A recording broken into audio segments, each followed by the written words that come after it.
Voy a empezar mostrándoles algunos proyectos que hice hace muchos años y otros proyectos que son más recientes, pero el hilo conductor o la pregunta que tengo en este momento es ¿cuál es la relación entre el azar y las estructuras de orden en la sociedad contemporánea? ¿Y cuál es el papel que el individuo tiene dentro de estas estructuras? Entonces digamos que esto lo he tratado de resolver de distintas maneras a través de distintos proyectos y pues voy a comenzar con un proyecto que hice en el 2003 que fue una intervención en diferentes bibliotecas en París, en Berlín y en Nueva York, y en este caso empecé a estudiar el espacio de las bibliotecas como con una mirada antropológica y tratando de entender cuáles son las dinámicas, cuáles son las actividades, cuáles son, no sé, las posturas o las imposturas que genera el espacio de las bibliotecas. Una de las cosas más evidentes que permiten rastrear al lector dentro de una biblioteca son los rastros del lector, las cosas que los lectores dejan dentro de los libros, ya sean boletos de metro, notas, intervenciones, etcétera. Entonces me puse a observar qué tipo de intervenciones dejan los lectores en estos espacios, pero pensé que podría jugar con otro tipo de estrategia de distribución o de publicación y utilizar este rastro del lector como un pretexto para intervenir las bibliotecas. Entonces lo que se me ocurrió fue invitar a una serie de escritores, artistas, diseñadores a diseñar un rastro del lector. Entonces yo les dije, imagínense que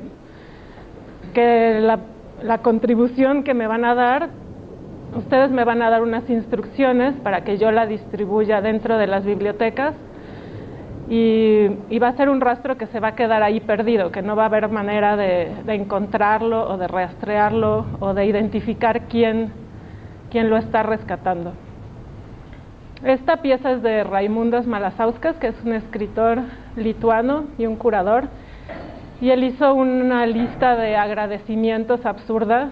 No sé, por ejemplo, hay muchas veces que en la primera página de un libro dice gracias a mi madre por todo su apoyo, a mi abuelita y a mis tías, pero en este caso es una lista de agradecimientos a personas que él nunca conoció, a cosas que observó en la calle, a, no sé, noticias que vio en la televisión. Por ejemplo, habla de un señor en un partido de béisbol que estaba utilizando una banana como teléfono, o no sé, es como una colección de agradecimientos absurdos, de agradecimientos a lo desconocido y a lo azaroso que nos otorga la vida. Y esta pieza la podía insertar en donde yo quisiera, era totalmente libre.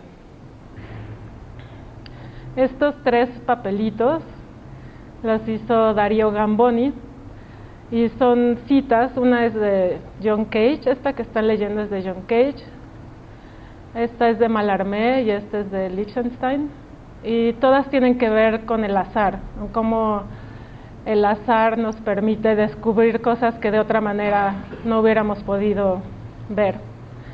Y él me pidió que insertara estas notas en las mesas donde la gente estaba trabajando, de modo que ahí sí podía haber una interacción directa con el lector de alguna manera.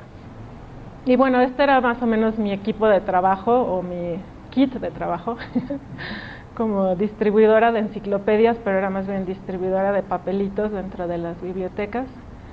Y la idea es que no pedí permiso en ninguno de estos lugares para hacer esta acción. Y también empecé a desarrollar un concepto que duró bastantes años, como una serie de trabajos que se llaman objetos incómodos. Y creo que los objetos incómodos aparecieron en ese momento en el que me di cuenta que el objeto no es nada más el vestigio material, es también la actividad, el uso, el desecho e inclusive el olvido. Y estos son algunos de los objetos que generé a partir de eso.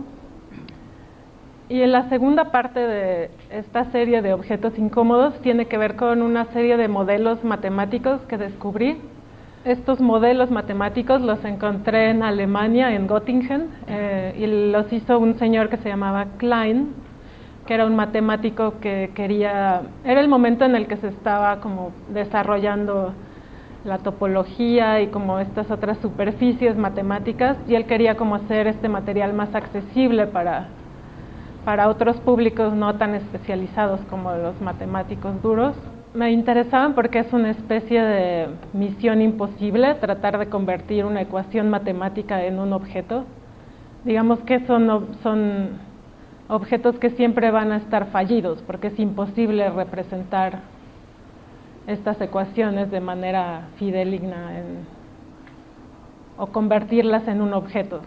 Digamos que siempre hay un fallo, siempre hay algo que no es correcto. Y estos sujetos que ven aquí son una serie de esculturas que las llamé como distorsiones matemáticas, y están basadas en los modelos matemáticos de Klein, pero los hice con una técnica que se llama Stuck Marmor, que es como una especie de yeso que trata de imitar minerales y mármoles, y que se usaba mucho en Italia en el siglo XVII, cuando ya no tenían dinero para hacer más columnas de mármol. Entonces combinaban estos yesos con colores y con piedras, y ahí como que daba la impresión de ser un mineral, aunque no lo fuera.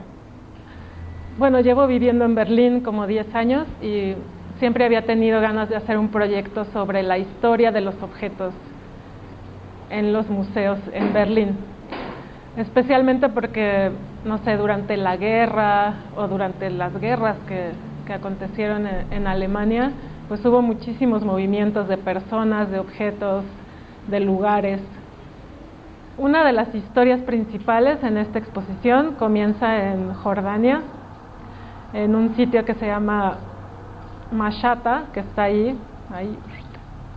Este es un dibujo que hizo un sultán, porque en Mashhata hay un sitio arqueológico y el sultán quería llevarse esa pieza a Alemania, o sea, la quería regalar a los alemanes. Y entonces lo que ven en ese dibujo es toda la vía de tren que tuvieron que construir para poderse llevar esa gran fachada bizantina a Alemania. Entonces primero se la llevaron en tren y después se la llevaron en barco hasta que llegó. Estas son algunas imágenes de las ruinas, y esta es básicamente la pieza como estaba en Jordania en el siglo, no sé, en 1850. Esto ya es la exposición que yo hice, y una de las piezas principales fue una recreación de la fachada de la Mashhata, pero hice un textil, una cortina que mide 60 metros y está pintada a mano, y para hacer el patrón como que recopilé todas las imágenes que se habían generado sobre la Mashhata, ¿no? Tanto las fotografías como los dibujos, como las descripciones, y a partir de eso generé mi propia imagen e hice esta pieza. Bueno, y para terminar les voy a contar la última historia, que es esta silla de ruedas, que es parte de una historia que tiene que ver con esta pintura. Y esta pintura es famosísima en Alemania, pero yo nunca había oído hablar de ella. Se llama El poeta pobre. Y esta pintura ejemplifica como, no sé, es el típico poeta bohemio que vive como en un ático y está lleno de goteras y está ya escribiendo sus obras. Y esta pintura fue robada en 1989 y nunca más la encontraron. Y cuando se la robaron estaba expuesta en este museo que se llamaba el Museo de Charlottenburg, y ahí entraron dos señores, uno venía sentado en una silla de ruedas y el otro lo venía empujando. Entonces se bajaron los dos de la silla de ruedas, se llevaron la pintura y dejaron la silla de ruedas ahí. Y así es como apareció en los periódicos, ¿no? Nunca más los encontraron, ni a ellos ni a la pintura.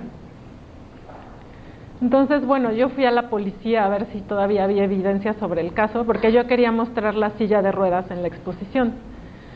Y entonces hay un departamento especial de criminalística solamente para asuntos que tienen que ver con arte.